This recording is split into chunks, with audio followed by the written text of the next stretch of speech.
Hey friends, Tara B here with you today. And I have been a full time musician for over 25 years, and I've been booking gigs since I was 15 years old. Yeah, it's a long time ago.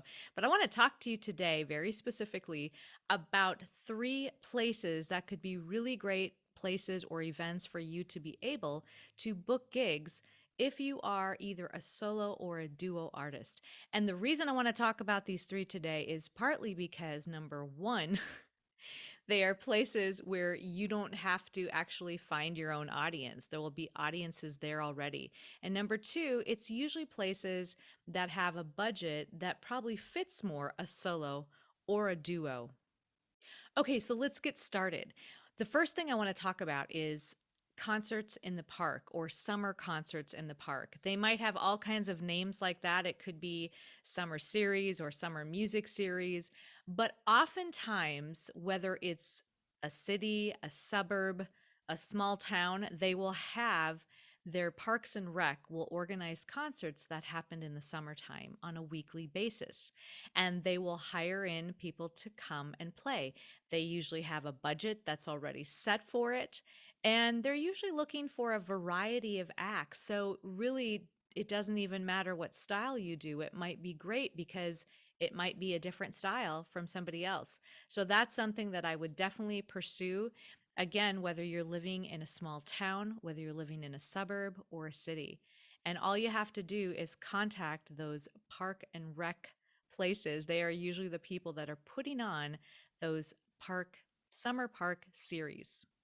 The second one is farmers markets. Now, I know some of you might say, hey, I've tried farmers markets before. They don't pay, they don't work. Well, here's the deal. Have you tried all of them?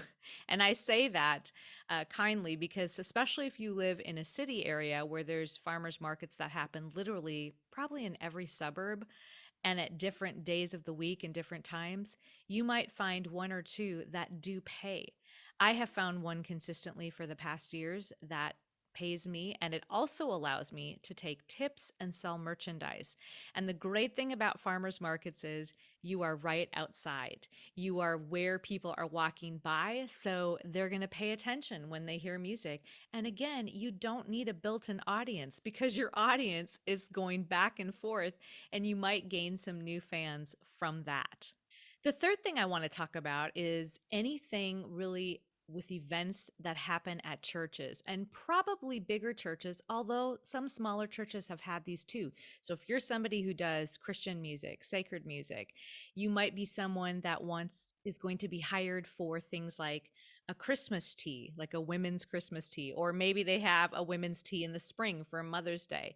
Maybe they have a special Father's Day event.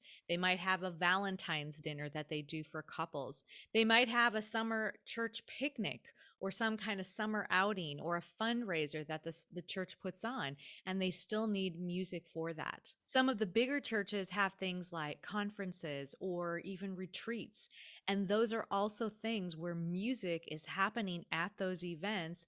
And yes, especially at the bigger churches, they will pay you to be a part of that.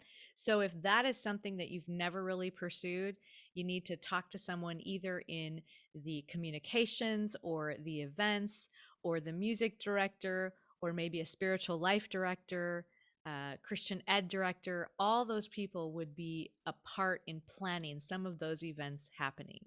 Friends, all you have to do if you want some more help is to grab my free PDF, and it's going to be posted below in the link, and you'll be able to get a PDF of 10 places, types of events that happen that you can be booking gigs at as well. And it's more than the three I shared today. So go ahead and grab that. Also, if this has been helpful, feel free to hit the subscribe button and come back for more. And I'd love to see you here again. So thanks for watching.